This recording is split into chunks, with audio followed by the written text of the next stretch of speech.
Oh, I found the perfect place to relax. Oh, how kind. Someone's bought me a drink. A glass would have done. What am I going to do with all of these? Well, Andy's going to need that water later because these are no ordinary gardens. They're surrounded by the driest, hottest desert in North America.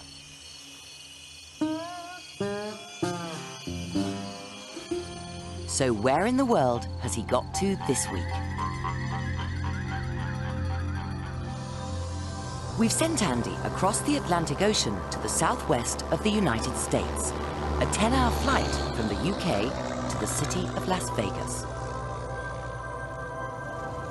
And 240 kilometers by road takes him to the Death Valley National Park in the state of California.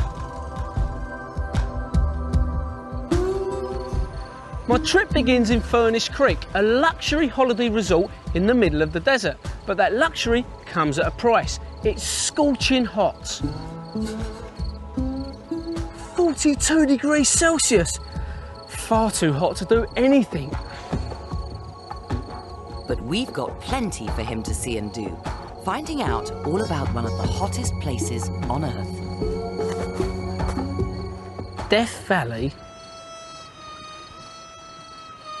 Coffin Peak, Dead Man Canyon, Funeral Mountain. What is this place? Death Valley was named by the gold seekers.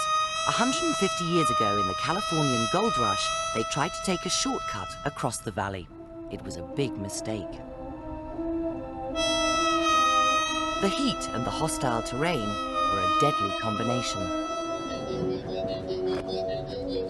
Sand is made up of tiny rock particles which are blown down the valley by the wind.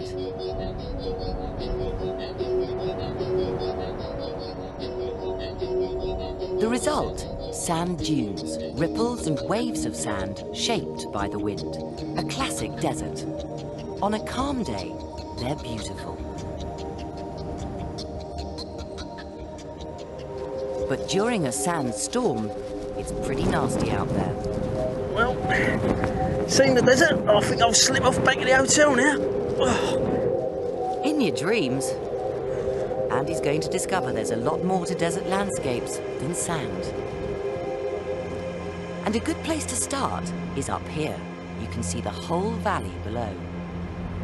It's now the driest place in the United States, but 2 million years ago, Death Valley was full of water.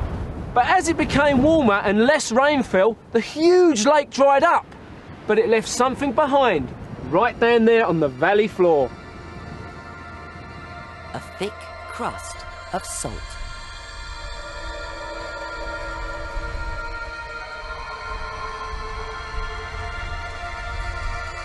Here, the salt is combined with bits of rock in weird, spiky structures. This area is known as the Devil's Golf Course.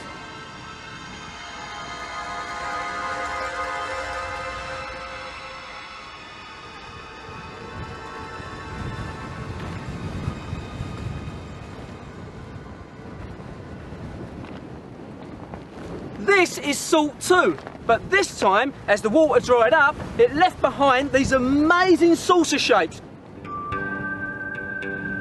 These salt flats are thought to be the hottest spot in the world. Deserts are places that get less than 25 centimeters of rain a year. Deserts can be salty, sandy, or rocky, and Death Valley has it all. Why is this landscape so varied? Keep your eyes open and you might just spot a clue.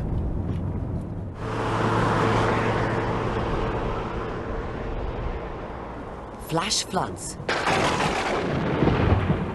The little rain that does fall in Death Valley often falls all at once.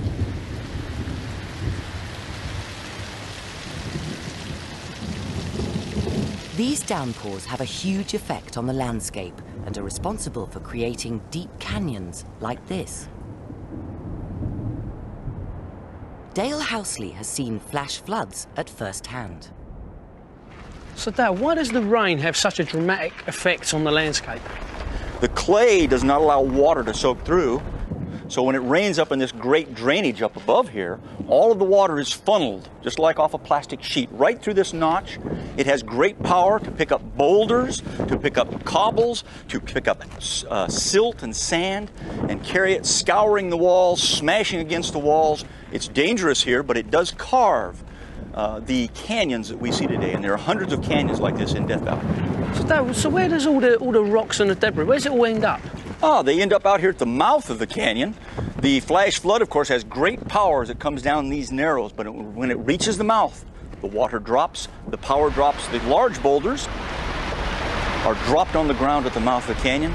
The clay and silt and fine material is carried, sometimes for miles, down to the bottom of the gravel fan.